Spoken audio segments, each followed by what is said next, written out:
नमस्ते दोस्तों, Indic divine channel पे आप सभी को स्वागत है। मनुष्य के कर्म और पुनर्जन्म परस्पर एक दूसरे के साथ निरंतर चलते रहते हैं।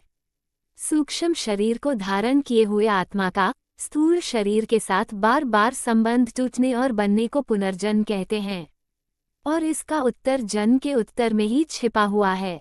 दरअसल सूक्ष्म शरीर और स्थूल शरीर के बीच जो प्राणों का संबंध स्थापित है, उसका संबंध टूट जाना ही मृत्यु है और उसका जुड़ जाना ही पुनर्जन्म है।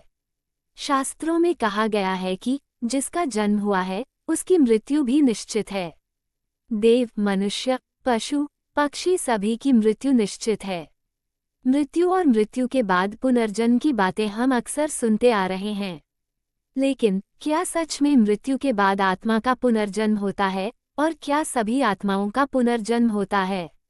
सनातन धर्म के आदि धर्म शास्त्र ग्रंथ यजुर्वेद के शतपथ ब्राह्मण में मृत्यु पश्चात आत्मा के पुनर्जन्म के बारे में विस्तार पूर्वक बताया गया है।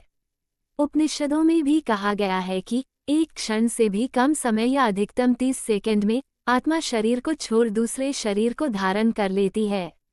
गरुड़ पुराण में कहा गया है कि मरणोपरांत आत्मा को नया शरीर धारण करने में 3 दिन, 13 दिन, सवा महीने या साल भर का समय लग जाता है।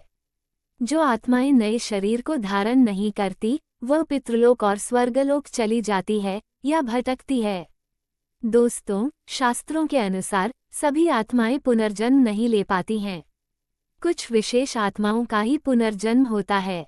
शास्त्र ग्रंथों में आत्माओं का पुनर्जन्म लेने के पीछे का कुछ विशेष कारणों के बारे में भी बताया गया है। क्या है वह कारण? चलिए जानते हैं। पहला, अकाल मृत्यु के कारण। दुर्घटना, हादसा या किसी विपदा के कारण किसी की अकाल मृत्यु हो जाती है तो ऐसे व्यक्ति की कुछ इच्छाएं अधूरी रह जाती है। इच्छाओं को पूरा करने के लिए मृत्यु के बाद ऐसी आत्माओं का भी पुनर्जन्म होता है। दूसरा, पाप का भोगी होने के कारण। ऐसा व्यक्ति जो अपने जीवन में बहुत सारे पाप और अन्याय करता है, उसकी भी आत्मा को मृत्यु के बाद वापस धरतीलोक पर भेज दिया जाता है, जिससे कि वह धरती पर अपने पापकर्मों के कष्टों को झेल सके।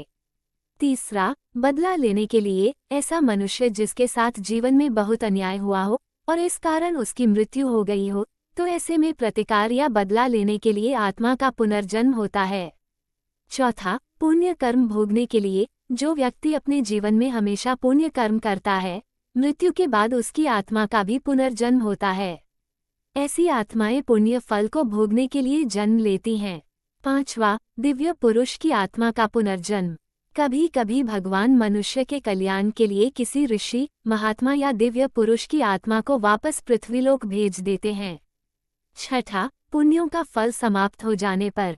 संसार में किए गए पुण्य कर्म के प्रभाव से व्यक्ति की आत्मा स्वर्ग में सुख भोगती है, और जब तक पुण्य कर्मों का प्रभाव रहता है, वह आत्मा दैवीय सुख प्राप्त करती है।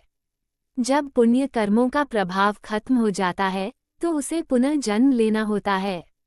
सातवां, अपूर्ण साधना पूर्ण करने के लिए।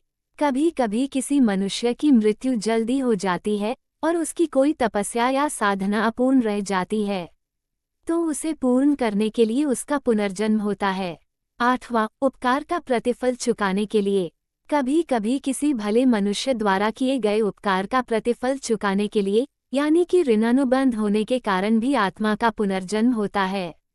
दोस्तों, ये है आत्मा का पुनर्जन्म लेने का 8 मुख्य कारण जो वेद, पुराण और उपनिषद में बताए गए हैं। आज की जानकारी यही तक। वीडियो अगर आपको अच्छी लगी हो तो एक लाइक करके चैनल को सब्सक्राइब कर लीजिए। धन्यवाद।